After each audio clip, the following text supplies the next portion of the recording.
چراغ چراغ ہمیش کی تفہیمی نشست آج ہم سب آپ کی خدمت میں کچھ دن ہوئے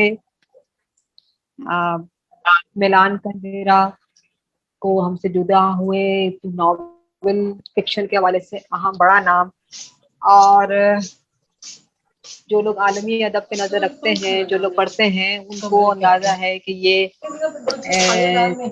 پلیز ریکارڈنگ ہو رہی ہے پروگرام کی، اور پروگرام شروع ہو چکا ہے، پلیز مائک اپنے میوٹ رکھیے۔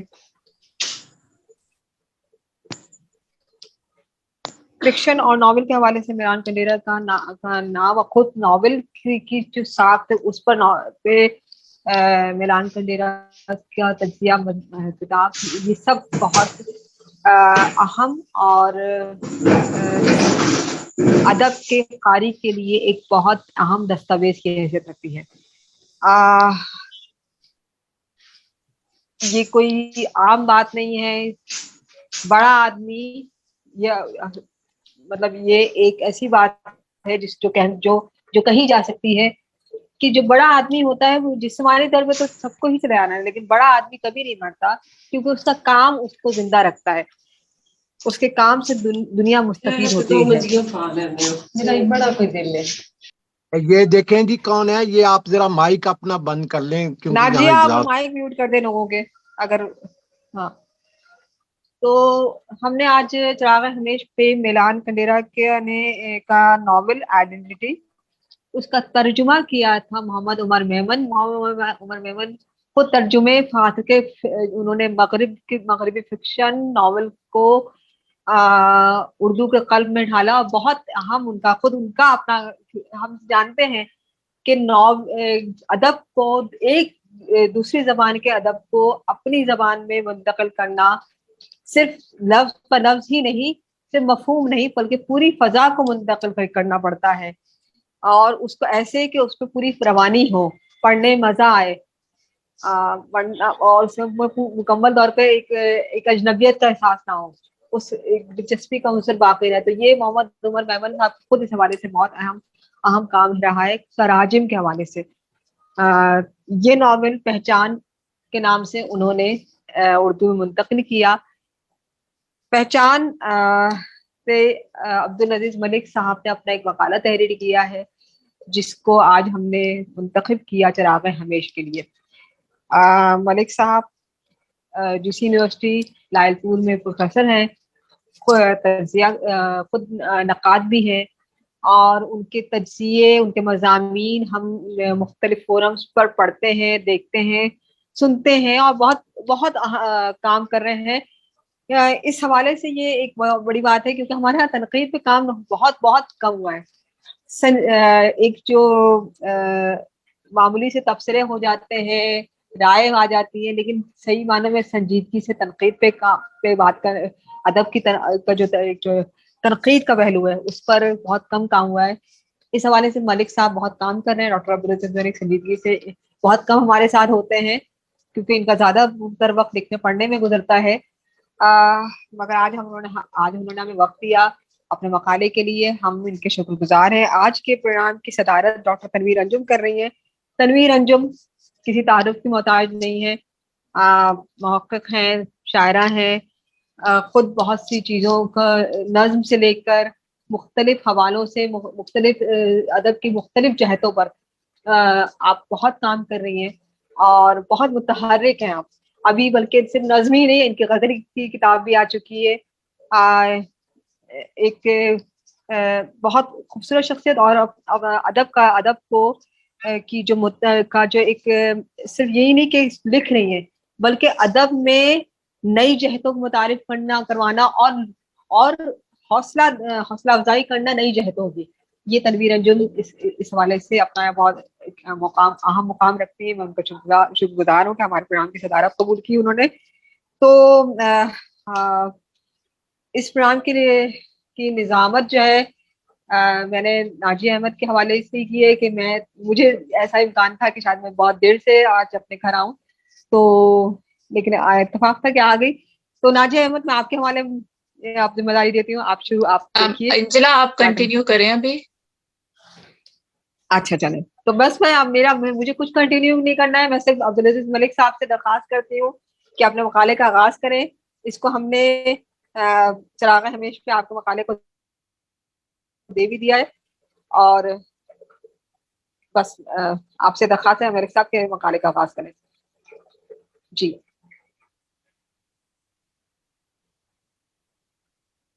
کنڈیرا کا ناول پہچان تنقیدی مطالعہ, یہ چراغ ہمیش پہ بھی ہے, تھوڑی دیر پہ اسکرین پہ بھی آ جائے گا ان کی اسکرین پہ. جی ملک صاحب ہمارے ساتھ موجود ہیں. آپ کا مائک آف ہے ملک صاحب. آپ کے وہ جو آپ نے غصے میں کہا تھا نا, اس وجہ سے انہوں نے بند کر دیا. ارے نہیں, وہ میں کوئی اور بیچ میں ڈسٹرب کر رہا تھا, سوری, معذرت. جی اب آواز آ رہی؟ جی آ رہی ہے بالکل. جی بہت شکریہ آپ کا اور چراغ ہمیش کا کہ جنہوں نے اس فورم پہ موقع دیا کہ میں گفتگو کر سکوں اور اپنا جو تنقیدی مقالہ ہے وہ پیش کر سکوں. پچھلے دنوں میلان کنڈیرا جو تھے وہ اس دنیا سے رخصت ہو گئے, لیکن وہ ناول کی دنیا میں اور خاص طور پر جو بین الاقوامی ناول لکھا جا رہا ہے اس میں بڑا اہم نام تھا. اور صرف کریشن میں نہیں بلکہ انہوں نے اس پر تنقید جو فکشن کی ہوتی ہے اس پر بھی بڑی ایک اہم کتاب آرٹ آف ناول کے نام سے ہمیں دی ہے, جو ہمیں تا حیات یا بہت دیر تک ان کی یاد دلاتی رہے گی.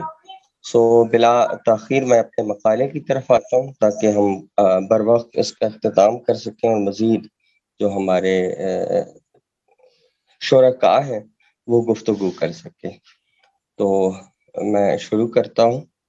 1 اپریل 1929 کو چیکوسلواکیہ میں پیدا ہونے والے میلان کنڈیرا نے ناول نگاری میں خوب نام کمایا اور دنیا ادب میں کئی اہم اور معروف ناول قلم بند کیے. ان میں life is elsewhere, the book of laughter and forgetting, the unbearable lightness of being, immortality, slowness, ignorance اور آئیڈینٹی خاص طور پر نمایاں ہے. اس کے علاوہ انہوں نے ادب کی دیگر اصناف میں بھی توازمائی کی جن میں ڈرامہ نگاری, مضمون نگاری, افسانہ نگاری, شاعری اور تنقید شامل ہیں. ناول کے فن پر ان کی کتاب دا آرٹ آف دا ناول کسی تعارف کی محتاج نہیں, جس کا اردو میں ناول کے فن کے نام سے محمد عمر میمن کے قلم سے ترجمہ ہو چکا ہے. تخلیقی اور تنقیدی ادب کے علاوہ کنڈیرا کو موسیقی کی دھنیں ترتیب دینے میں بھی خاص مہارت ہے. یہ فن اس نے ورثے میں حاصل کیا ہے کیونکہ اس کا والد چیکوسلواکیہ کا ماہر موسیقار اور پیانو بجانے میں خاص مہارت رکھتا تھا. میلان کنڈیرا پراگ میں academy of music and dramatic art میں سینماگرافی اور موسیقی کے مضامین پڑھاتا بھی رہا ہے. یہی وجہ ہے کہ اس کی تحریروں میں جا بجا موسیقی کی اصطلاحات کے حوالے ملتے ہیں. ابواب کی تکرار, پلاٹ کا تنوع اور موضوع کی وحدت میں اس پہلو کو محسوس کیا جا سکتا ہے. خاص طور پر اس کے ناول دا جوک کو اس ضمن میں بطور مثال پیش کیا جا سکتا ہے. اسے جلد ہی احساس ہو گیا کہ وہ موسیقی میں الویت کے درجے تک رسائی حاصل کرنے سے قاصر ہے, اس لیے اس نے ادب اور جمالیات کو اپنا موضوع بنایا. کنڈیرا کے بیشتر ناول چیک زبان میں تحریر ہوئے ہیں اور کچھ فرانسوی زبان میں. ترجمہ نگاروں نے ناولوں میں موسیقی کی اصطلاحات اور بحثوں کو غیر ضروری سمجھ کر حذف کیا, جس پر کنڈیرا کو سخت اعتراض ہے. اس کا ذکر اس نے اپنی کتاب ناول کا فن میں کیا ہے. تفصیل کے لیے کتاب دیکھی جا سکتی ہے. کنڈیرا کے عنفوان شباب میں ہی اس کے ملک کو سیاسی اور سماجی بدحالی کا سامنا کرنا پڑا. دوسری جنگ عظیم نے پوری دنیا کو اپنی لپیٹ میں لے لیا. چیکوسلواکیہ اس سے کیسے محفوظ رہ سکتا تھا؟ لہذا یہاں پر بھی روسی حکومت نے اپنے اثرات مرتسم کیے اور بائیں بازو کے خیالات زور پکڑنے لگے. میلان کنڈیرا کی زندگی کا مطالعہ ظاہر کرتا ہے کہ انہیں سیاسی سرگرمیوں میں حصہ لینے کا شوق رہا ہے. اسی شوق کی بنیاد پر اس نے کمیونسٹ پارٹی آف چیکوسلواکیہ میں شمولیت اختیار کی. 1950 میں اسے پارٹی مخالف سرگرمیوں کے الزام میں پارٹی سے خارج کر دیا گیا 1956 میں اس نے پارٹی میں دوبارہ شمولیت اختیار کی۔ میلان کو 1970 میں ایک بار پھر پارٹی سے نکلنا پڑا کیونکہ وہ کلاسیکی چیک کمیونزم میں اصلاحات کا حامی تھا اور پارٹی کے دیگر اراکین اس کے حق میں نہیں تھے۔ اس کی تحریریں انفرادیت پسندی اور حکومت مخالف خیالات کے کارن ناقابل قبول ٹھہری۔ پارٹی سے انخلا کے بعد انہوں نے خاموشی اختیار کی اور 1975 میں فرانس منتقل ہو گئے۔ 1979 میں the book of laughter and forgetting تحریر کرنے کی پاداش میں اسے چیکو سلواکیہ کی شہریت چھوڑنا پڑی۔ 1981 میں اس نے فرانس کی شہریت اختیار کر لی جو تاحال قائم ہے۔ بعض سیاسی وجوہات کی بنیاد پر اس کی تحریروں کو چیکو سلواکیہ میں پابندی کا سامنا بھی کرنا پڑا ہے۔ میلان کنڈیرا کی تخلیقات سیاست، تاریخ، جنس، وجودی کرب، انسانی تعلقات، ابدیت، آفاقیت، موت اور انسانی زندگی ایسے وقی موضوعات کو محیط ہیں۔ ان موضوعات کو پیش کرنے کے لیے اس نے ایسے منفرد کردار تخلیق کیے ہیں جو اس کے تخیلاتی اور تخلیقی ذہن کی اختراع ہے۔ وہ اپنے کرداروں سے باپ ایسی شفقت برتتا ہے کیونکہ وہ خود بیوروکریسی کا ہدف رہ چکا ہے، اس لیے اسے ظلم کے کرب کی نہ صرف تفہیم ہے بلکہ محسوس کرانے کی صلاحیت بھی ہے۔ کنڈیرا نے ملازمت سے ہاتھ دھوئے، اس کی بیوی نے انگریزی پڑھا کر کچھ بچت کی اور یوں کنڈیرا کا قلم چلتا رہا۔ یہی وجہ ہے کہ وہ کرداروں کے جبر کا قائل نہیں اور ان کو آزادانہ پنپنے کا موقع فراہم کرتا ہے۔ کنڈیرا کو جنونی لوگ پسند ہیں، یہی چیز اس کے کرداروں میں بھی نمایاں ہے۔ وہ عموماً کہانی واحد متکلم یا واحد غائب کے صیغے میں بیان کرتا ہے اور اس بات کا قائل ہے کہ کرداروں کی جملہ طبعی اور داخلی خصوصیات بیان کرنا مصنف کے بس میں نہیں۔ ان کی تکمیل اس وقت ہوتی ہے جب قاری متن کی قرت میں شامل ہوتا ہے اور اپنے تخیل سے ان کمزوریوں کو مکمل کرتا ہے جو بیان ہونے سے رہ گئی ہیں۔ مصنف کا کام ہے کہ وہ موضوع کے بیان، ناول میں ڈرامائی تناؤ اور کہانی کی فضا پر توجہ دے، باقی خالی جگہ قاری مکمل کر لے گا۔ اسی لیے وہ گارشیا مارکیز اور ہوزے ساراماگو کے مانند قصہ گوئی سے کام نہیں لیتا اور نہ ہی بیانیہ میں کہانی پن کی مطلق العنانیت قائم ہونے دیتا ہے۔ اس کا بس ایک ہی مقصد ہے کہ کسی طرح انسانی وجود کے پوشیدہ گوشوں کو قاری پر منکشف کر دیں۔ اسی میں اس کی عظمت کا راز پوشیدہ ہے اور اسی باعث وہ گوگول اور کافکا کے ورثے کا اکلوتا وارث متصور ہوتا ہے۔ اس کے ناول فلسفیانہ خیالات، تاریخی پس منظر، خوابناک فضا اور ابہامی کیفیات سے لبریز فرد کی آزادی کے آئینہ دار ہیں۔ میلان کنڈیرا کی تحریروں پر نقشے Henry Fielding, Martin Heidegger, Franz Kafka, Hermann Broch, Albert Camus, Proust اور جیمز وائس کی تحریروں کے اثرات دیکھے جا سکتے ہیں، جن کے باعث انسانی زندگی کے عرفہ اور وقی موضوعات کو ناولوں کا حصہ بناتے ہوئے وہ جمالیاتی لطافت سے گریز نہیں کرتا۔ کلاسک میں وہ سروانتے اور ہم عصر ادیبوں میں گبرائیل گارشیا مارکیز کا معترف ہے۔ روسی ناول نگاروں میں ٹالسٹائی کو پسند کرتا ہے اور دوستویسکی سے متنفر ہے۔ وہ غیر فکشنی تحریروں میں جگہ جگہ اس کا استرداد کرتا ہے۔ بقول خالد جاوید، ویسے بھی ادب کا مطالعہ فلسفے کے خشک پن کو دور کر دیتا ہے اور یہ اسی صورت ممکن ہے جب فن میں موضوع کے ساتھ ساتھ جمالیاتی خصائص کا خیال بھی رکھا جائے۔ فن کی جمالیات کے باوجود اس کا فکشن سنجیدہ قاری سے مخاطب ہے اور اس کے فکشن کی تفہیم میں حیرت انگیز طور پر سنجیدہ قاری کا سانس بھی پھول جاتا ہے۔ اس کا باعث اس کا صحافیانہ انداز فکر سے تنفر ہے۔ وہ فکشن کے اسرار و رموز سے بخوبی واقف ہے جس کا اظہار فکشن کے فن پر اس کی تنقید سے ہوتا ہے۔ اس ضمن میں ان کی 3 کتابیں the art of the novel, testaments betrayed, the curtain وغیرہ نمایاں ہیں۔ ان کتابوں میں یورپی فکشن کی تنقید، چیکو سلواکیہ کی تہذیب اور ناول کے فن کا خوش اسلوبی سے احاطہ کیا گیا ہے۔ میلان کنڈیرا کا ناول پہچان اپنی نوعیت کا منفرد ناول ہے جو پہلی بار 1998 میں منظر عام پر آیا، جسے لنڈا اشر نے فرانسوی زبان سے انگریزی میں ترجمہ کیا۔ اس ناول کو معروف مترجم محمد عمر میمن نے انگریزی سے اردو زبان کا جامہ پہنایا ہے۔ جو پہلی بار 2000 میں اور بار دیگر 2019 میں شہرزاد کراچی سے شائع ہوا ہے۔ مضمون رقم کرتے ہوئے یہی ترجمہ زیر مطالعہ رہا ہے جس سے اقتباسات نقل کیے گئے ہیں۔ مذکورہ ناول میں جدید انسان کی شناخت کے مسئلے کو اجاگر کیا گیا ہے۔ اس مسئلے کو نمایاں کرنے کے لیے ناول نگار نے کرداروں کی داخلی کیفیات، تصورات و خیالات، سماجی تعلقات، اقدار اور خارجی حالات کو وسوسوں، وہموں اور خوابوں کی مدد سے بیان کیا ہے۔ ناول دو کرداروں شونتال اور یوں مارک کے مابین رشتے کی خستگی اور شکستگی کے گرد گھومتا ہے۔ ناول کا آغاز فرانس کے تفریحی علاقے نارمنڈی کے ایک ساحلی ہوٹل سے ہوتا ہے، جہاں شونتال جو پیرس کی ایک ایڈورٹائزنگ ایجنسی میں کام کرتی ہے کو ایک رات اپنے دوست جو مارک کے بغیر گزارنی ہے۔ اگلے دن جو مارک نے اس سے ہوٹل میں ملنا ہے۔ اس دوران میں وہ وقت گزارنے کی غرض سے ساحل پر جاتی ہے اور وہاں شوہروں کو دیکھتی رہتی ہے۔ ذہن میں رہے کہ شونتال نے 5 سال پہلے بچے کی وفات کے بعد اپنے شوہر سے علیحدگی اختیار کر لی تھی۔ ساحل پر اسے باپ کم اور ڈیڈی زیادہ دکھائی دیتے ہیں۔ شونتال کے ذہن میں باپ اور ڈیڈی کا نمایاں فرق موجود ہے۔ باپ اپنے بچوں سے پیار کرتا ہے اور ان کی تربیت اور تعلیم کی خاطر ان پر سختی کرنے سے گریز نہیں کرتا۔ اس کا ایک خاص روب اور دبدبا ہوتا ہے، جبکہ ڈیڈی کی حیثیت ایک کٹ پتلی کسی ہوتی ہے جو محض اپنے شوہرانہ فرائض کی ادائی کے علاوہ کچھ نہیں کرتا۔ جو باپ تو ہوتا ہے لیکن اس کے پاس باپ کا اختیار نہیں ہوتا۔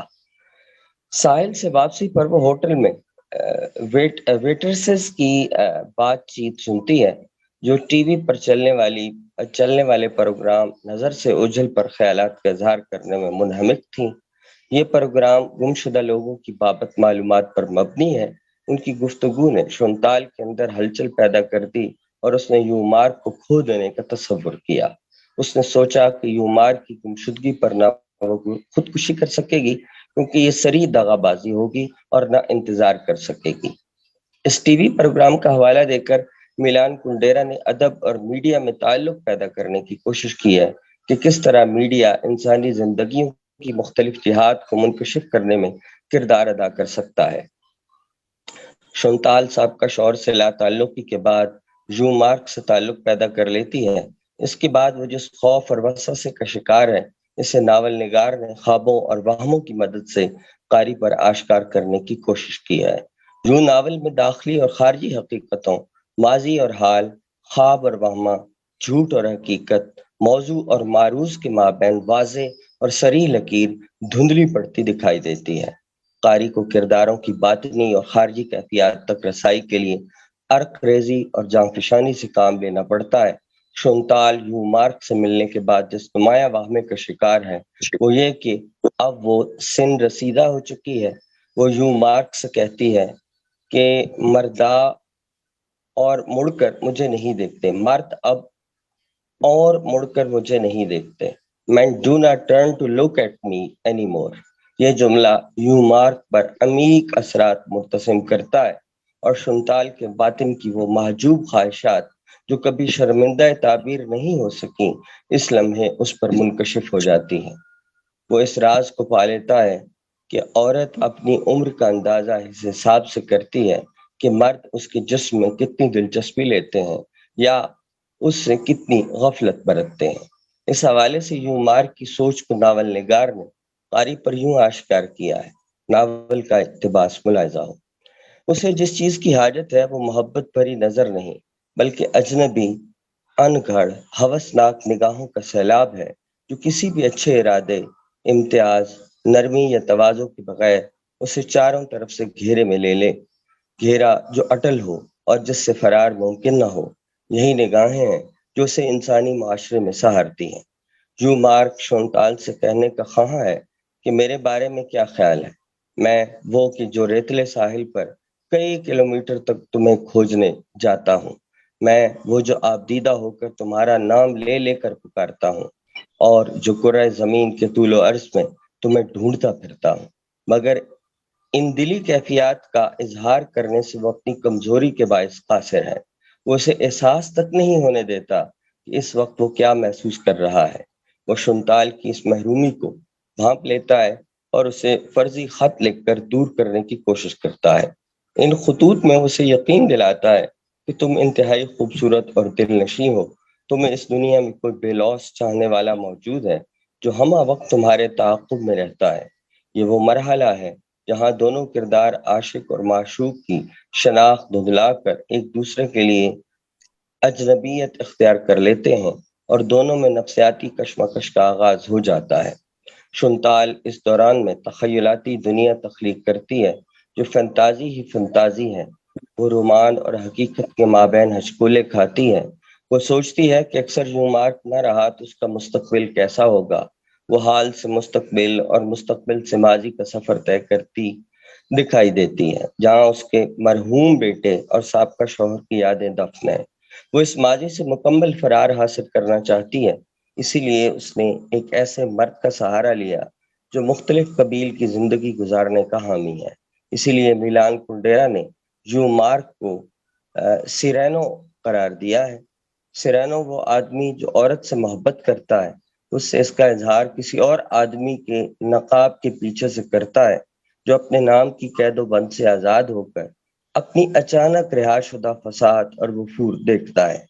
سیرانو کی مذکورہ اصطلاح یوں محسوس ہوتا ہے جیسے میلان کنڈیرا نے ایڈمنڈ روسٹنڈ کے ڈرامے سیرانو دی برجیرک سے لی ہے، جہاں سیرانو ایک بہادر، شجاع اور باہمت انسان ہے، لیکن محبت کے اظہار کی بابت اس سے کہیں زیادہ بزدل اور کمزور ہے۔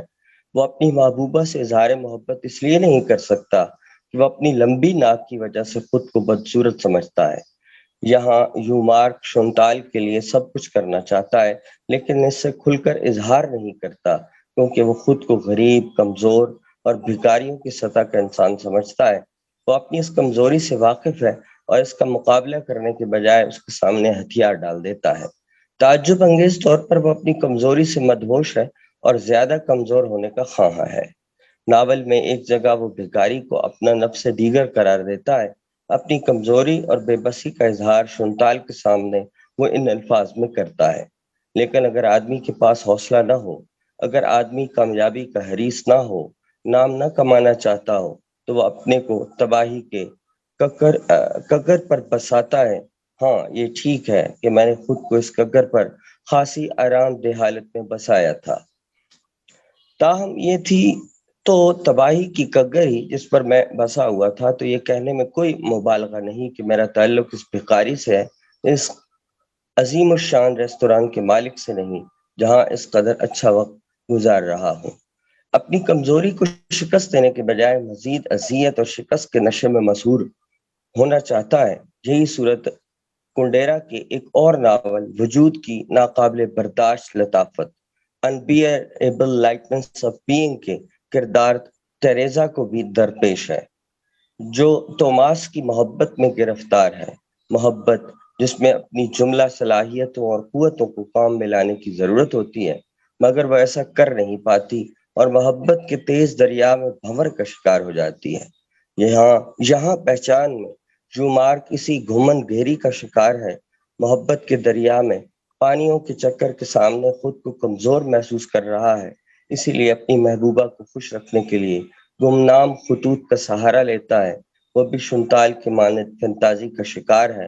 خوابناک اور فنتازی کی صورتحال میں ناول کا بیانیہ آگے بڑھتا رہتا ہے۔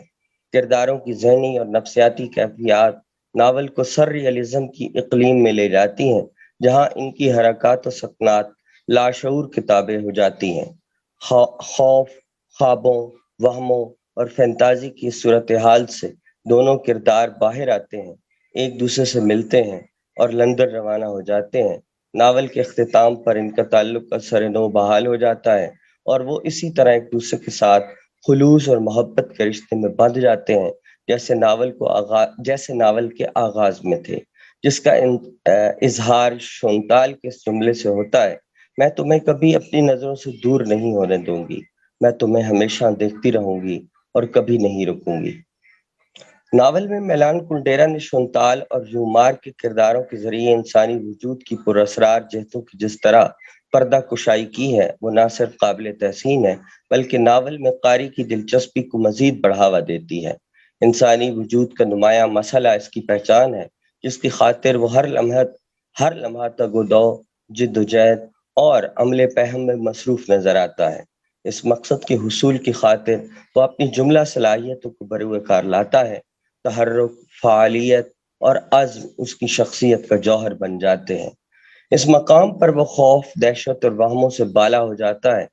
اس میں ایسی صلاحیتیں اجاگر ہو سکتی ہیں کہ وہ زمانے کے منہ زور گھوڑے کی لگامیں تھام کر اپنی مرضی کے موافق ڈھال لے۔ انسانی وجود میں بے پناہ جبلی اور تخلیقی صلاحیتیں مضمر ہوتی ہیں، جن کی مدد سے وہ دنیا کو آباد یا برباد کر سکتا ہے۔ وجود کی اس کیفیت کو اقبال نے اپنے شعر میں یوں قلم بند کیا ہے: عطا ہوئی ہے تجھے روز و شب کی بے تابی، خبر نہیں کہ تو خاکی ہے یا کسی مابی۔ انسان کو دیگر مظاہر فطرت سے ہٹ کر قدرت کی طرف سے جو چیز بطور خاص عطا کی گئی ہے، وہ اپنا جوہر خود تخلیق کرنے کی صلاحیت اور آزادی ہے۔ یعنی مخصوص صورتحال میں رہ کر اپنے انتخاب اور اعمال سے اس نے خود یہ فیصلہ کرنا ہوتا ہے کہ وہ کس قسم کا فرد بنے۔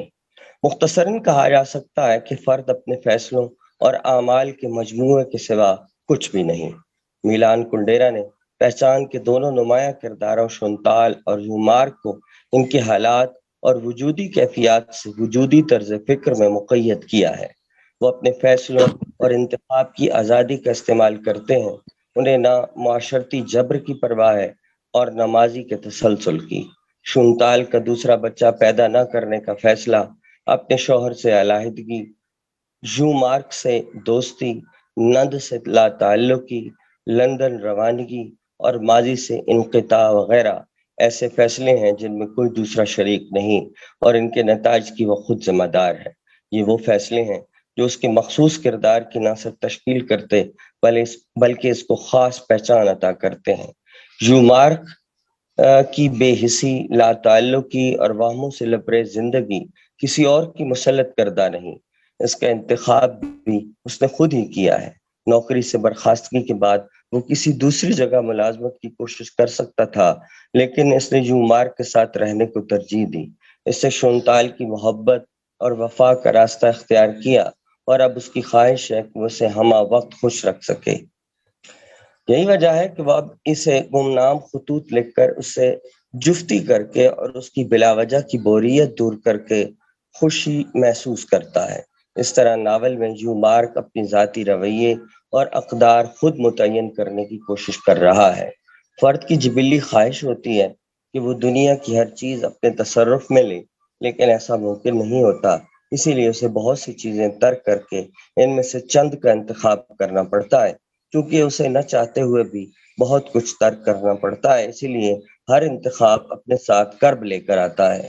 یہ کرب انسانی زندگی میں بحران پیدا کرتا ہے۔ فرد کو ذاتی زندگی میں قدم قدم پر انتخاب کا سامنا ہوتا ہے، اسی لیے وہ ہر لمحہ ایک نئے بحران کا سامنا کرتا ہے۔ بحرانوں کا یہ سلسلہ موت کی وقوع پذیری تک جاری و ساری رہتا ہے۔ ان بحرانوں سے گزرتے اور انتخاب کرتے کرتے فرد کی جو شخصیت تشکیل پذیر ہوتی ہے، وہی اس کا جوہر ہے جو اسے خاص پہچان عطا کرتا ہے۔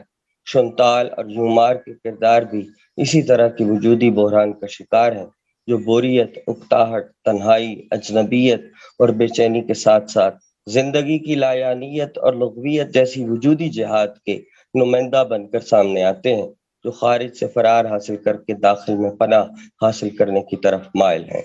لا مکانی یعنی ہوم لیسنس کی کیفیت میں مبتلا، اخلاقی، مذہبی اور سماجی اقدار سے بے بہرا، یہ دونوں کردار اجنبیت اور مغایرت کا شکار ہیں، جس سے ان میں بوریت اور اکتاہٹ نمایاں ہوئی ہے، جس کا اظہار ناول کے کردار یومارک کے توسل سے یوں ہوا ہے: وہ سمندری پشتے پر آیا، نیچے ریتلے ساحل پر اس نے مردوں کو دیکھا کہ اپنے سر پیچھے پھینکے ہوا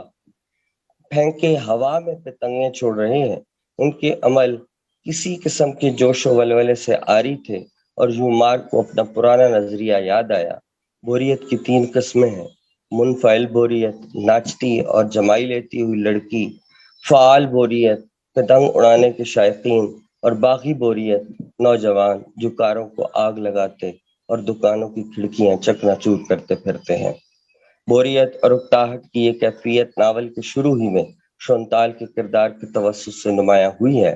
وہ ہوٹل کی فضا سے اکتا کر ساحل کا رخ کرتی ہے، وہاں بلا وجہ گھومتی ہے، باپ اور ریڈی کے مابین فرق کرتی ہے، شوہروں سے فلرٹ کرنے کی کوشش کرتی ہے، پشتے سے ریتلے ساحل کو دیکھتے دیکھتے بیزار ہو جاتی ہے اور پھر کافی پینے کی غرض سے ایک ریستوران کا رخ کرتی ہے، وہاں سے کافی پیے بغیر ہوٹل کے کمرے میں لوٹ آتی ہے، اکتاہٹ اور تنہائی کی کیفیت کو دور کرنے کے لیے نیند کا سہارا لیتی ہے، جہاں خواب اسے خاص طرح کی دہشت میں مبتلا کر دیتے ہیں۔ یہ وہ وجودی کیفیات ہیں جو اس کردار کی تشکیل میں اہم کردار ادا کرتی ہیں۔ اکتاہٹ، بوریت اور معاشرتی مغایرت کے ساتھ ساتھ میلان کنڈیرا نے انسانی وجود کی ایک اور جہت، موت کو بھی اس ناول میں موضوع بنایا ہے۔ وجودی سطح پر دیکھیں تو انسان کی موت دو سطح پر موجود ہے، ایک معروضی اور دوسری موضوعی۔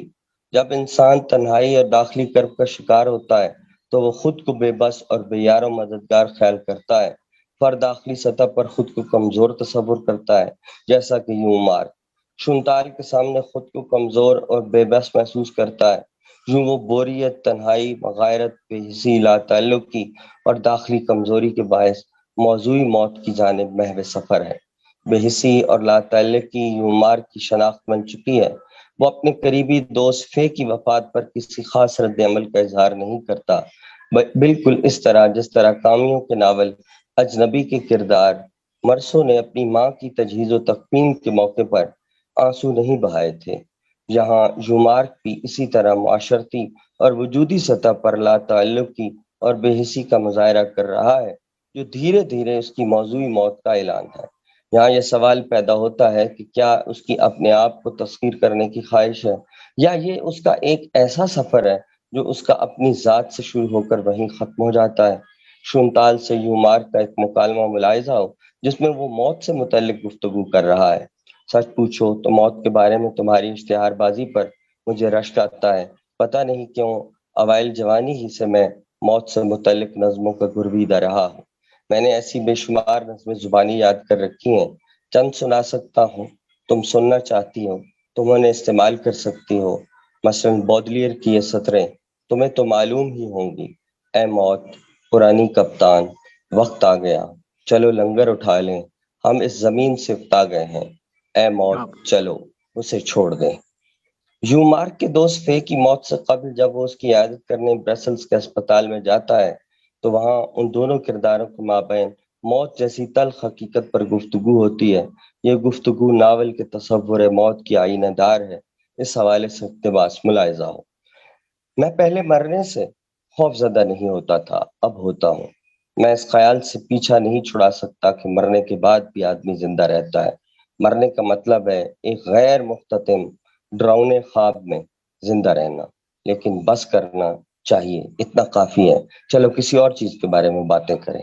دیکھیں تو موت کے اثرات دھیرے دھیرے انسانی جسم، ذہنی صلاحیتوں اور اس کی توانائی پر مرتب ہوتے ہیں۔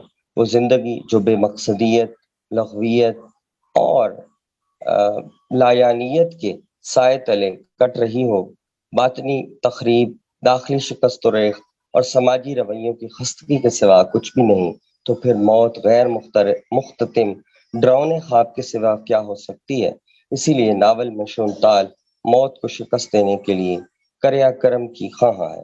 اسی لیے تو میں نے ذرا پہلے کہا تھا کہ اس سے جائے اماں صرف کریا کرم کی آگ میں ہے اور مرگ مطلق ہے، اور مجھے اس کے بجائے کوئی اور نہیں چاہیے۔ میں مرگ مطلق کی خواہش مند ہوں۔ موت کی وجود سے ہی زندگی کی اہمیت ہے، اسی کے دم سے زندگی میں چہل پہل اور حرکت و حرارت ہے۔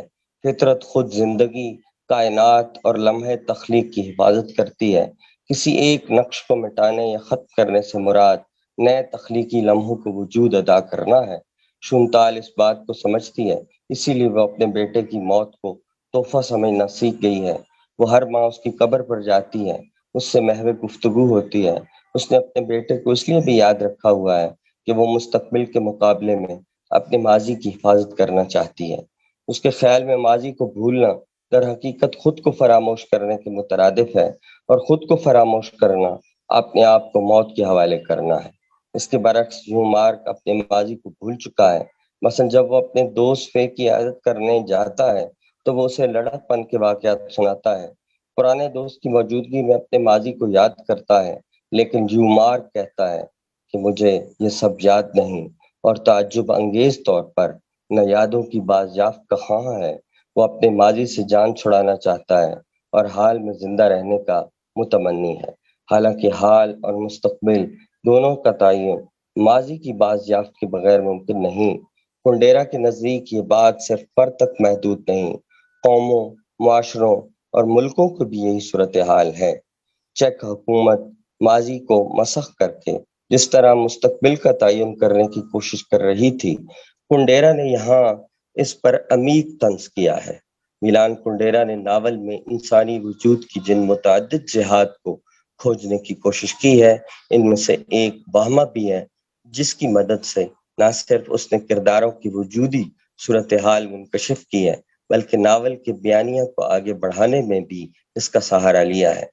ادراک، التباس اور وہمہ بنیادی طور پر نفسیات کی اصطلاحیں ہیں جن کو مارز تفہیم میں لانا عام کاری کے لیے سہل نہیں، لیکن سادہ ترین لفظوں میں ادراک حواس کو معنی دینے کا عمل ہے جس میں حافظے اور تخیل کا بنیادی عمل دخل ہے۔ حواس ابتدائی ذہنی اعمال کے نمائندہ ہیں، جبکہ ادراک مرکب ذہنی اعمال کو ظاہر کرتے ہیں۔ حس ہمیں صرف اشیاء کی حسی صفات سے آگاہی فراہم کرتی ہے، جبکہ ادراک اس سے ایک قدم آگے بڑھ کر اشیاء کا وقوف بخشتا ہے۔ حس بیشتر تجریدی ہوتی ہے، لیکن ادراک ذہن کا مقرون یعنی کنکریٹ تجربہ ہوتا ہے۔ ماہرین نفسیات نے ادراک کے مختلف ارتقائی مدارج بتائے ہیں، جن میں خالص ادراک، مخلوط ادراک اور علامتی ادراک نمایاں ہے۔ ادراک کی بہتر تفہیم کے لیے اسے مختلف زمروں میں بانٹا گیا ہے، جن میں کیفیتی، کمیتی، زمانی، مکانی اور تجربی ادراک شامل ہیں۔ ان اقسام کی تفصیل سے جانے سے گریز کیا جاتا ہے کیونکہ مضمون اس کا متقاضی نہیں۔ بیشتر ایسا ہوتا ہے کہ ہم اشیاء کو درست طور پر پہچان لیتے ہیں، بالفاظ دیگر ان کا درست ادراک حاصل کر لیتے ہیں، مگر ہمیشہ ایسا نہیں ہوتا۔ بہت دفعہ ہم دھوکہ کھا جاتے ہیں۔ ماہر نفسیات کا خیال ہے کہ ہر حسی تاثر کسی خارجی شے کی بنیاد پر ہوتا ہے، اور اگر ایسی شے حقیقتاً موجود ہو اور تاثر پیدا کرے تو ہمارا ادراک درست ہوگا، لیکن شے موجود نہ ہو اور وہی تاثر کسی اور بنیاد پر پیدا ہو جائے تو یا تو یہ التباس ہوگا یا وہمہ۔ ہمارے غلط ادراک کو التباس کا نام دے دیا جاتا ہے، جو دو طرح سے پیدا ہوتا ہے، ایک ہمارے اعضائے حواس کی فطری کمزوری سے اور دوسرا حواس کی غلط ترجمانی کے باعث۔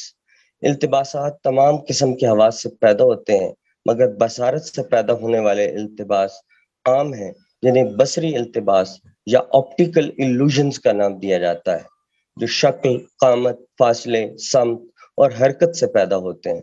وہمے اور التباس میں جو بنیادی فرق ہے وہ یہ ہے کہ التباس میں خارجی اشیاء موجود ہوتی ہیں، لیکن ہم انہیں سمجھنے میں غلطی کرتے ہیں۔ رسی کو سانپ سمجھنا التباس ہے۔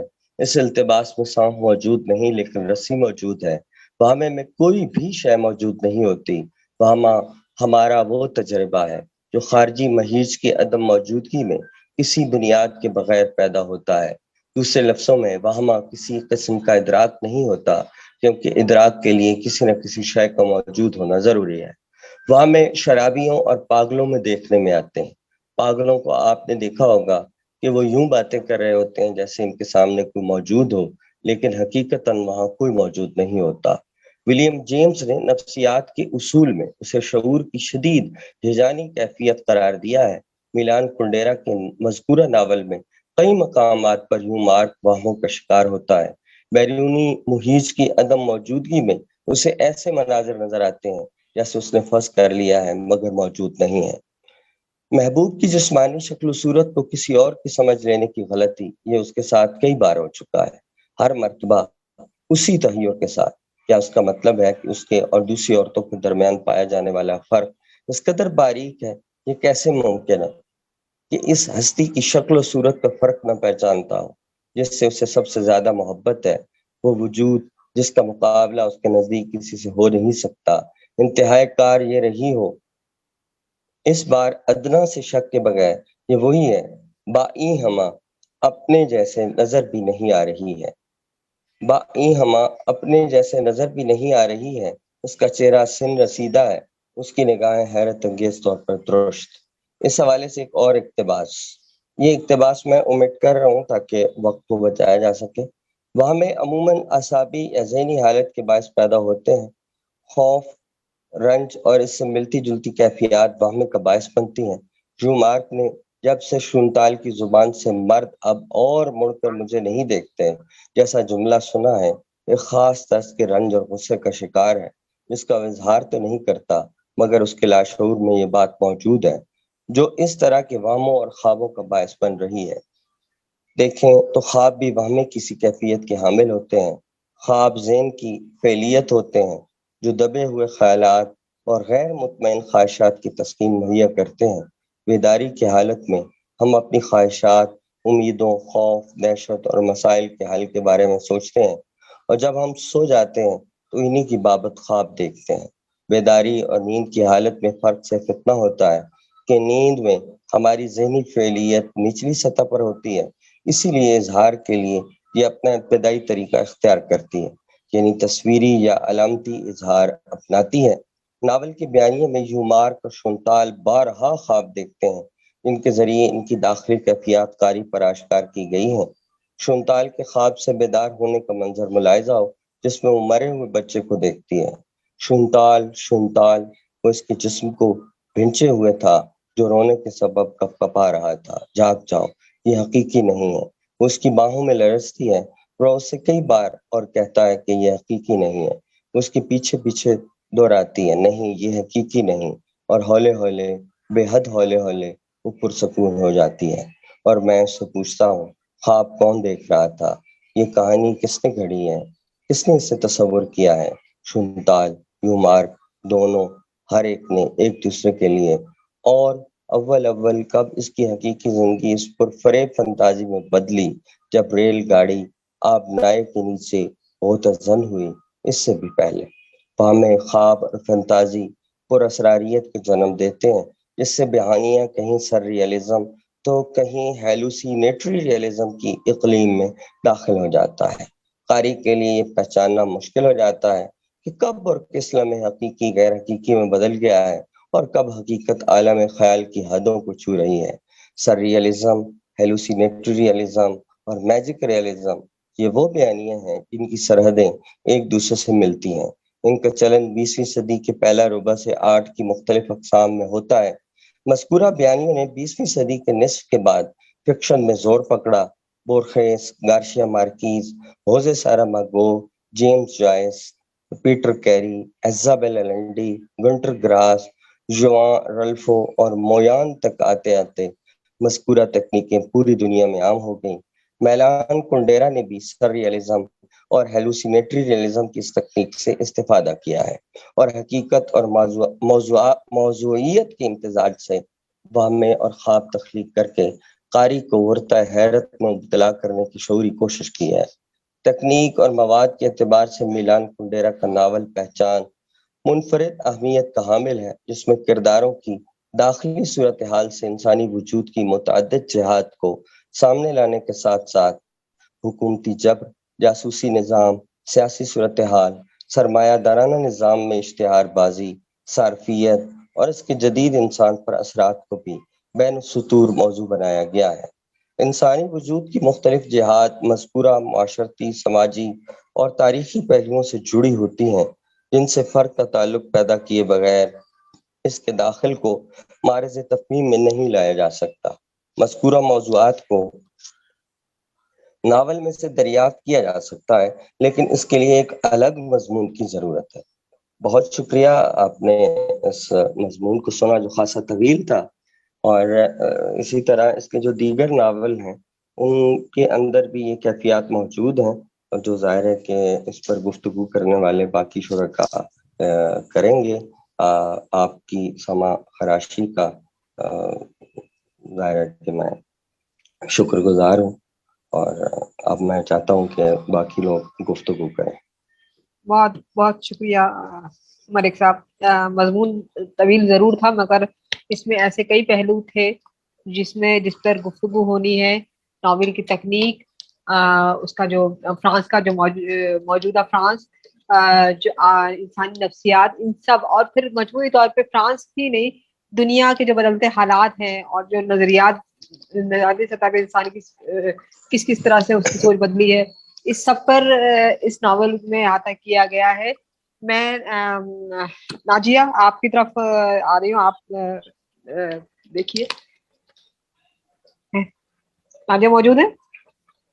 ہاں جی، بہت بہت شکریہ ڈاکٹر عبدالعزیز ملک. بہت اچھا آپ نے ہمارے سامنے اس ناول کا تجزیہ پیش کیا، اور آپ کے اس مضمون نے ہمیں ایکچولی ہیلپ کی ہے، مدد کی ہماری کہ ہم اس ناول کو اور ملان کنڈرا کی جو اسٹائل ہے اس کو ہم سمجھ سکیں. کہیں کہیں کچھ سوالات بھی اٹھتے ہیں، اور میرے خیال میں ہمارے ساتھ جو لوگ ہیں وہ لوگ بھی اس ناول پہ بات کرنا چاہیں گے. تو سب سے پہلے میرے خیال میں انجلا ہم راشد جاوید صاحب سے بات کر لیں. راشد جاوید ٹھیک ہے. صاحب آپ ہمارے ساتھ ہیں؟ جی بہت شکریہ. یہ ناول جو ہے آئیڈینٹی مجھے پڑھے ہوئے بہت دیر ہو چکی ہے، یا شاید 98 میں یا 2000 میں کہیں میں نے پڑھا تھا، تو مجھے کوئی پوری طرح یاد تو نہیں رہا، لیکن ملک صاحب کے مضمون سے کافی چیزیں جو ہیں وہ مجھے یاد آ گئیں. جہاں تک میں ریکال کر سکتا ہوں، مجھے یہ اس ناول کی کہانی جو ہے وہ تھوڑی کنفیوزڈ اور اللاجیکل اس وقت لگی جب وہ جو ناول کی ہیروئن ہے وہ روانہ ہو جاتی ہے وہاں سے لندن. تو ویسے کنڈیرا کا جو ہے لکھنے کا انداز، وہ اس میں جو وجودی عنصر ہے وہ بہت گہرا ہے، اور اس میں جسم، روح، چکر اور جو ہیں وہ بت، جنت، اس قسم کے جو وجودی کوڈ ہیں وہ بہت استعمال کرتا ہے. اس کا یہ جو ناول ہے پہچان، میں نے اردو میں تو نہیں پڑھ سکا کیونکہ اس وقت تک ابھی عمر میمن صاحب نے اس کا ٹرانسلیشن نہیں کیا ہوا تھا. تو لیکن ملک صاحب نے بہت اچھا مضمون اس کے اوپر جو ہے وہ لکھا ہے، اور کافی چیزیں جو ہیں وہ اس پہ واضح ہوئی ہیں. مجھے ذاتی طور پہ کنڈیرا کا بقائے دوام جو ہے، امارٹیلٹی، وہ مجھے ناول جو ہے وہ زیادہ پسند آیا ہے. لیکن ملک صاحب نے بہت تفصیل سے جو مقالہ لکھا ہے وہ عام کاری کے لیے تو ہے ہی ہے، لیکن اس کا فائدہ جو لوگ ریسرچ کرتے ہیں یا ایم فل وغیرہ کرتے ہیں اس کے لیے وہ بہت جو ہے وہ مدد فراہم کرے گا، اور بہت اچھا مضمون ہے. بہت شکریہ. بہت شکریہ راشد صاحب. یہاں پر ہمارے سامنے کچھ اور سوالات بھی، اگر ہم اس جو ہمارے سامنے مضمون ہے اس کو ہم دیکھتے ہیں، اور ہم اس میں یہ بھی دیکھتے ہیں کہ کنڈیرا نے اس ناول کو پہلے فرانسیسی زبان میں لکھا، حالانکہ اس کی اپنی زبان جو تھی وہ فرانسیسی نہیں تھی. یہاں پہ ہمارے سامنے یہ سوال بھی آتا ہے کہ کیا وہ اپنے اظہار کے لیے اس نے اس زبان کو چنا جس ملک میں اس کو پناہ ملی. دوسری بات یہ کہ یہاں پہ ہم یہ بھی دیکھتے ہیں کہ اس ناول میں صرف اسی ناول کی بات کروں گی، اور یہ بھی میں پورا تکمیل تک اس کو پہنچا نہیں سکی ہوں، اپنا مطالعہ میرا بھی اس کا جاری ہے. لیکن کیا اگر ہم یہ دیکھیں کہ کنڈیرا کے باقی ناولوں میں اور اس میں عورت کا جو کردار ہے وہ عورت کو کس طریقے پہ وہ بیان کرتا ہے اور وہ کس طریقے پہ لے کے چلتا ہے. تو ہم اپنی گفتگو کو مزید آگے بڑھاتے ہوئے ہمارے ساتھ رفت اسلام صدیقی صاحب موجود ہیں، تو میں چاہوں گی کہ وہ بھی اس پہ بات کریں. رفت صاحب آپ ہمارے ساتھ ہیں؟ آپ کا مائک میوٹ ہے. رفت صاحب جی شکریہ ناجیہ. میں بہت دیر سے آیا تو میں سن نہیں سکا آپ کی گفتگو، تو اس لیے میں معذرت کروں گا کوئی تبصرہ کرنے سے. انشاءاللہ پھر کبھی. چلیں بہت بالکل، شکریہ. بہت شکریہ. مائرہ ملک آپ ہمارے ساتھ ہیں؟ میرے خیال ناجیہ صاحبہ آپ یہ کہہ دیں کہ جس کسی صاحب نے کچھ کہنا ہو تو وہ کہہ سکتا ہے، بجائے اس کے جی کہ ہم نے بالکل، آپ کے لیے فورم آپ اویلیبل ہے، جو بھی کچھ بات کرنا چاہے وہ اگر کہہ کوئی سکتا ہے. آدمی کہنا چاہے تو وہ انہوں نے اسے، اگر انہوں نے پہلے سے میں کنڈیرا کو پڑھا ہے یا پڑھا ہے، حکیم غوث محمد صاحب بات کرنا چاہ رہے ہیں، انہوں نے ہاتھ. جی حکیم صاحب. جی اجازت ہے؟ جی بالکل. جی بہت شکریہ. سب سے پہلے میں چراغ ہمیش کا شکریہ ادا کروں کہ بہت اچھی محفل کا انعقاد کیا اور مجھے موقع دیا کہ میں گفتگو کر سکوں. اچھا صاحب، یہ بہت ہی، سب سے پہلے تو میں ہمارے ڈاکٹر عبدالعزیز ملک صاحب جو ہیں، میں ان کو سب سے پہلے مبارکباد دوں گا. کیا خوب انہوں نے نبھایا اور کیا ان کی قرت تھی اس حوالے سے. سب سے پہلے تو میں ان کو کہوں گا. اچھا، اب اس کے مضمون پہ تھوڑا سا بات کر لیتے ہیں. لیکن اس میں سب سے جو اچھی چیز تھی نا وہ یہ تھی کہ اس میں یہ بتایا گیا ہے کہ ناول لکھنا کیسے، ناول کا جو فن ہے اس کے حوالے سے بات کی ہے.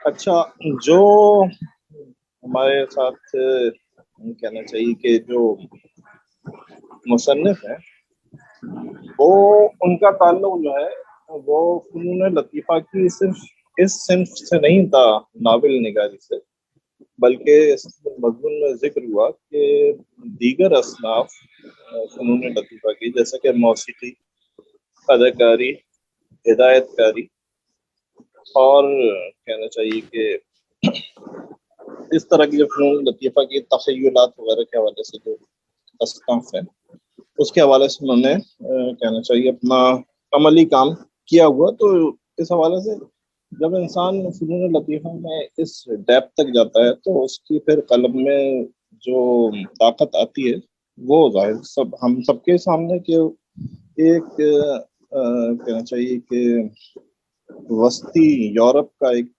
ملک ہے، اس کا ایک مصنف ایک تحریر لکھتا ہے جو کہ پوری دنیا میں مقبول ہو رہی ہے، تو وہ یقیناً اس طاقت ہے اس کے قلم کی جو کہ آج ہم کو ڈسکس کر رہے ہیں. اچھا، اس کے علاوہ جو ہے اس میں بتایا گیا کہ مصنف جو ہے وہ سوچ کی آزادی کے بھی بڑے قائل تھے اور اس کی انہیں بھاری قیمت بھی چکانی پڑی.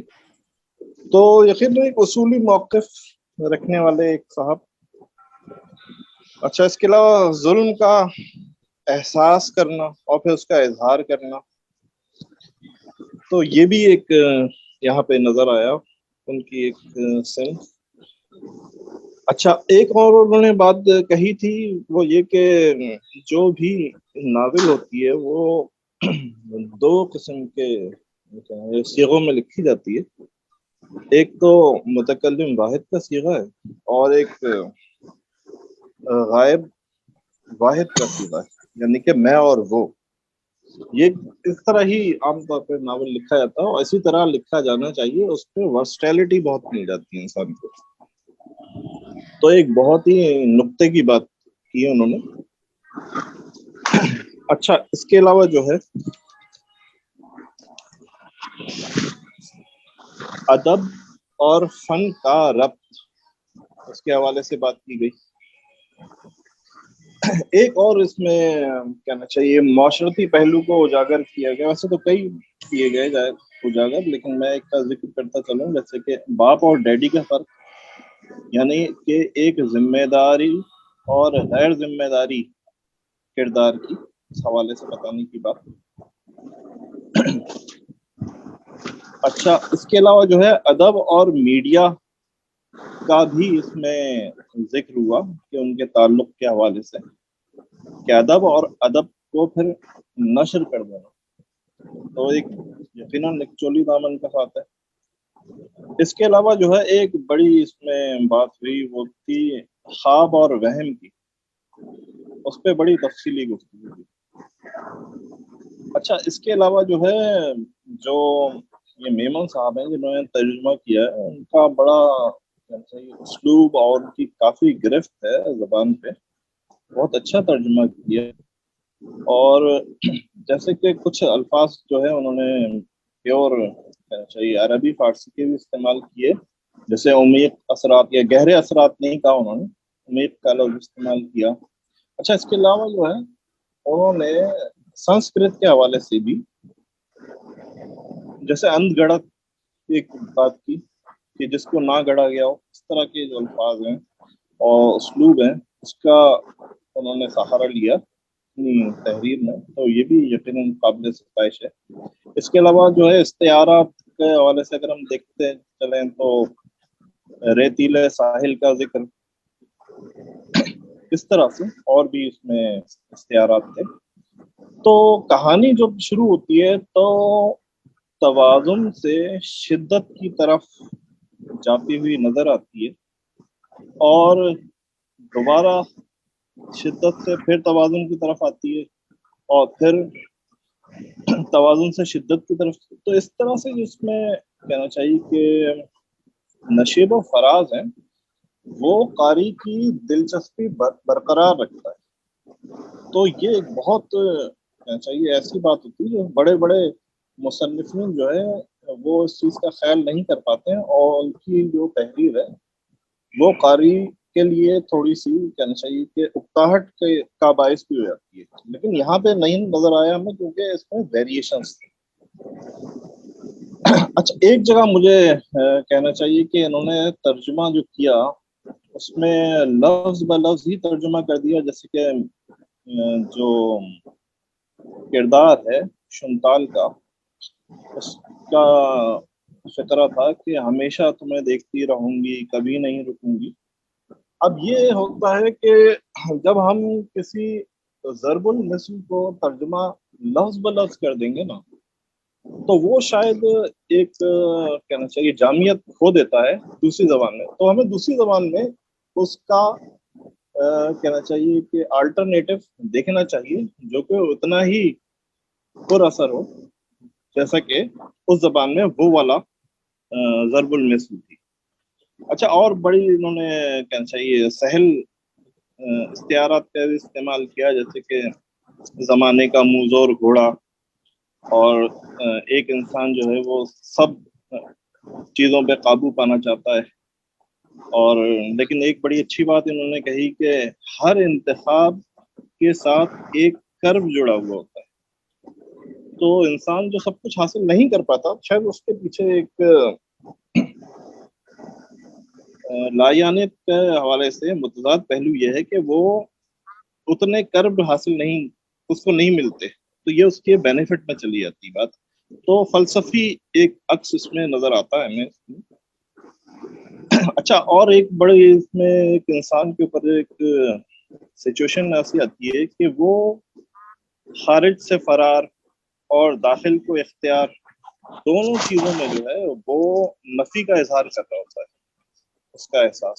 تو اس کی بڑی اچھی انہوں نے اس کی نشاندہی کی، اس رویے کی طرف، اس احساس کی طرف جو کہ ہمیں انسانوں کو پیش آتا ہے۔ اچھا، کافی انہوں نے کچھ بات کی۔ اس کے علاوہ جو ہے انہوں نے اس میں بات کی ادراک کے حوالے سے، التباس کے حوالے سے، اور کہنا چاہیے واہمے کے حوالے سے، خواب کے حوالے سے۔ تو بنیادی طور پہ یہ سارے معاملات جو ہے وہ اعصابی تحرک سے جڑے ہیں انسانوں کی، اور اس میں جب کوئی نہ کوئی فکر کی وجہ سے خرابی آتی ہے تو ان تمام چیزوں پہ فرق پڑتا ہے۔ تو میں بہت مبارکباد پیش کرنا چاہوں گا، بہت زبردست تحریر، بہت شکریہ۔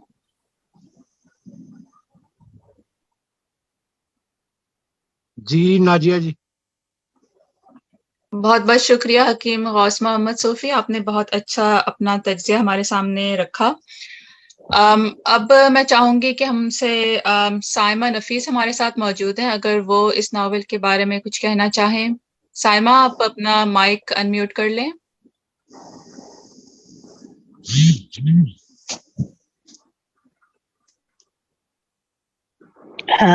انجلا، آج تو میں معذرت چاہوں گی کچھ بھی کہنے سے، اور میں صرف سننے کے لیے آئی تھی اور میں نے سنا۔ انشاءاللہ پھر کبھی بات کریں گے کیونکہ میں نے یہ ناول پڑھا نہیں ہے۔ اچھا، چلیں، کوئی بات نہیں، بہت شکریہ۔ مسعود قمر صاحب، آپ اس بارے میں کچھ کہنا چاہیں گے؟ بس میں تو صرف اتنا ہی کہنا چاہوں گا کہ میں یہ ناول پڑھ رہا ہوں، ابھی 1-2 دن ہی پہلے شروع کیا ہے۔ میں نے جو